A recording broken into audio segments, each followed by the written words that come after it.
이번에 퇴직연금을 담당하게 되었는데, 현재 퇴직연금 사업자나 구조를 개선해서 성과를 한번 내볼까 하시는 담당자님. 우리 회사놈들 다른 회사에서 퇴직연금 잘한다고 하던데 우리 회사는 잘하고 있는 거 맞아? 의심이 들으신 노조 여러분, 지피지기면 백전백승.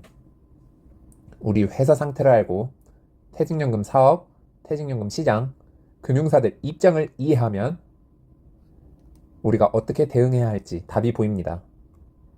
퇴직연금 담당자라면 시리즈 시작해 보겠습니다.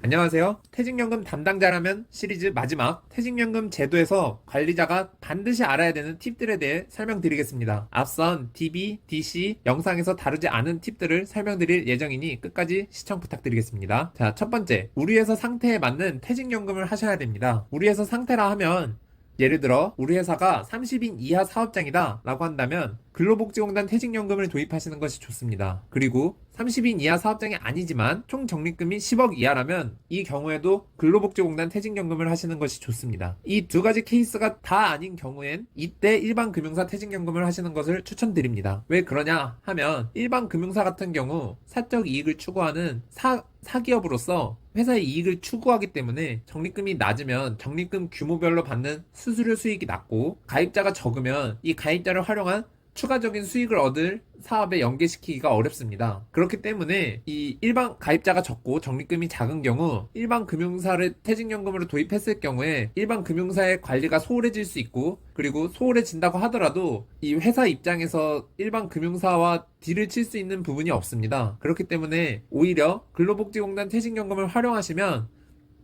더 낮은 수수료를 낼 수 있고, 그리고 일정 수준 이하의 임금을 받는 근로자의 경우 혜택도 있으니 이 부분을 확인하셔서 근로복지공단 퇴직연금을 도입하시는 것을 추천드립니다. 이 두 번째는 임금 상승률이 높다면 DC 제도를 도입하시는 것을 추천드립니다. 그리고 임금 상승률이 높지 않다면 임금 피크제가 있으면 DB와 함께 DC도 같이 도입하시는 것을 추천드리고요. 만약 임금 상승률이 높지 않고 임금 피크제도 없다면 DB만 도입하시는 것을 추천드립니다. 그 이유는 DC 같은 경우엔 매년 그 해당 연도의 평균 임금의 월급만큼만 적립해주면 되기 때문에 12분의 1 이상만 적립해주면 되기 때문에 임금이 낮을 때 미리 적립을 해주고 이 부채를 끝낼 수 있기 때문에 DC를 추천드리고요. 만약 임금 상승률도 낮고 임금 피크제도 없으면 사실 DB로 적립하시는 것이 회사 자체가 운영해줄 수 있기 때문에 이 DC 가입자의 민원이나 이런 것들을 받지 않을 수 있어서 DB가 오히려 더 편하실 거다라고 말씀드리고 싶습니다.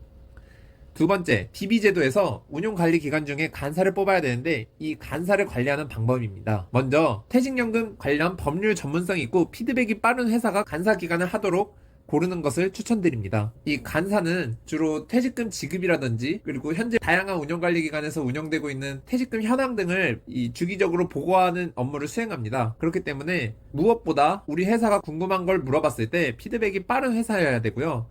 그리고 관련해서 근태법이라든지 이 회사에서 생길 수 있는 노무 이슈 같은 것에 대해서 법률 전문성이 있어야 우리가 문제없이, 리스크 없이 이 퇴직연금 운용을 할 수 있습니다. 그렇게 법률 전문성이 있는 것을 추천드리고요.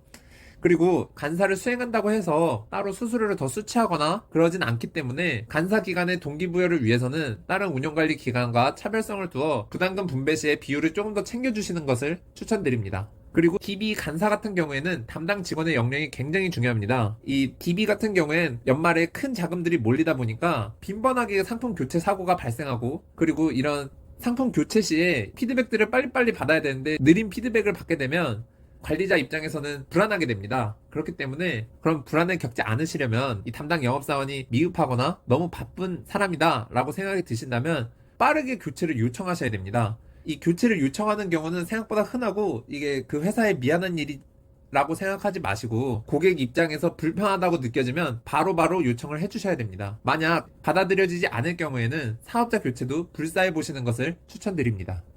그리고 세 번째, DB 제도에서 주로 원리금 보장형 상품을 투자하시는데 이때 만기가 있는 원리금 보장형 상품은 12월에 매수하시는 것을 추천드립니다. 왜 12월에 매수해야 되느냐? 저는 퇴직연금 마케팅 지원 기획 업무를 하던 시절에 월별로 원리금 보장형 상품들의 금리를 비교한 적이 있습니다. 이게 이유는 뭐 여러 가지가 있을 수 있겠지만 만기가 도래하는 큰 자금들이 매년 12월에 거의 몰려 있습니다. 퇴직연금 시장의 경우. 이에 따라 금융사들이 원리금 보장형 금리 경쟁을 12월에 거의 걸기 때문에 보통 평달에 비교하면 역사적으로 평달보다 50bp 더 높은 현황을 파악할 수 있었습니다. 뭐 앞으로도 꼭 그럴 것이다 라고 할 수는 없지만 그래 왔기 때문에 12월에 원리금 보장형 상품을 매수하시는 것을 추천드립니다. 마지막으로 DC 제도 같은 경우엔 가입과 동시에 가입자들을 담당 직원에 매칭해달라고 요청하셔야 됩니다. 이 담당 직원을 매칭하는 것은 금융사 입장에서는 굉장히 인력이 많이 들어가는 일이고 번거로운 일입니다. 하지만 자사 퇴직연금 가입자들이 관련 문의를 회사에 하지 않으려면 퇴직연금 사업자의 담당 직원을 매칭해 놓으셔야 퇴직연금 가입자들이 그 담당 매칭 직원에게 연락을 하고 문의를 하기 때문에 DC 관리자 입장에서는 굉장한 업무 부담을 줄여줄 수 있습니다. 이 같은 요청은 보통의 퇴직연금 사업자들은 받아들여주기 때문에 정당한 요청이 받아들여지지 않거나 이런 자사 가입자의 문의 대응에 대한 불만 피드백이 쌓이고 있다라고 느껴지시면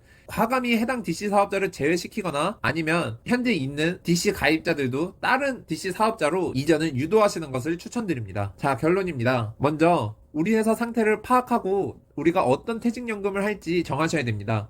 근로복지공단 퇴직연금을 할지 아니면 일반 금융사 퇴직연금을 할지 DC를 도입할지 DB를 도입할지 확인하셔서 제도를 도입하시는 것을 추천드립니다. 그리고 두 번째로 DB 간사관리 같은 경우에는 피드백이 빠르고 그리고 법률 대응력이 좋은 회사를 선정하셔야 되고 간사를 잘 수행했을 경우에는 보상적 차원에서 부담금을 더 높게 주면 동기부여하기 쉽습니다. 세 번째로는 원리금 보장형 상품은 12월에 매수하는 것을 추천드립니다. 네 번째는 DC 가입자는 꼭 담당 직원을 매칭해달라고 요청해서 DC 가입자의 문의나 민원이 DC 사업자로 바로 갈 수 있게끔 설정. 시청해주셔서 감사합니다. 궁금한 점이 있으면 댓글로 남겨주세요. 기회가 된다면 다른 영상으로 다뤄서 공유해보겠습니다. 오늘도 멋진 하루 보내시고 늘 행복하십시오.